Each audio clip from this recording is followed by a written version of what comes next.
Right now, I live at home with my mother until September 1st. She lives in Lawrence Township, and I must say she's a two-bedroom, and it is about $1,500 a month, which is extremely high, and it goes up every year.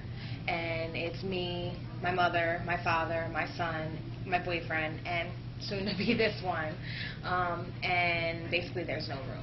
The bedrooms are small, and it's only 2 bedrooms, and with having another child, you're going to be considered as a second family. And because she can't afford the rent being that high, she's moving into something smaller, which therefore, if she could, she would keep me, and she told me, she doesn't want to put me out. That's every mother's fear. They don't want to do that to their child, especially being 8.5, 9 months pregnant, and, but she has no other choice. So that's why she's moving into something smaller, and hopefully they can afford it. But it's not just us being like us young teenagers that are having kids that can't afford it. It's also them that can't afford it either. My dad works 2 jobs, and my mother, she works 1 job Monday through Friday, 8:30 to 4. Or 8 to 4:30, and she basically, it's very hard. They can't even make their rent, or their, half the time, their public service. Their public service is $500 a month, and it's just ridiculous. So it's pretty sad, but unfortunately, so right now, thank God for HomeFront, because they just gave me assistance for housing. And I do work a full-time job, but when you have to take care of a child and a family and also help pay with the bills, you really can't make all of, your rent. Trenton's not the best area, and some parts of Hamilton aren't either. But being that, you can't really afford Hamilton, and you have no other place but to go to Trenton, and with most assistance, if you can't find a decent apartment in the nicer part of Trenton on the outskirts of Hamilton, you're going to be in the worst area possible. But where I would like to go is like Hamilton, or a township that is actually decent, where you're not afraid to have your kids outside, so that way they don't get shot, or so that way they can try not to be upset at work, but you can't work to your best performance because you're worried about your child being outside, or, you're worried about your child walking home from school, getting shot, or getting beat up, or, and basically because I've grown up with a mother and a father who have always worked.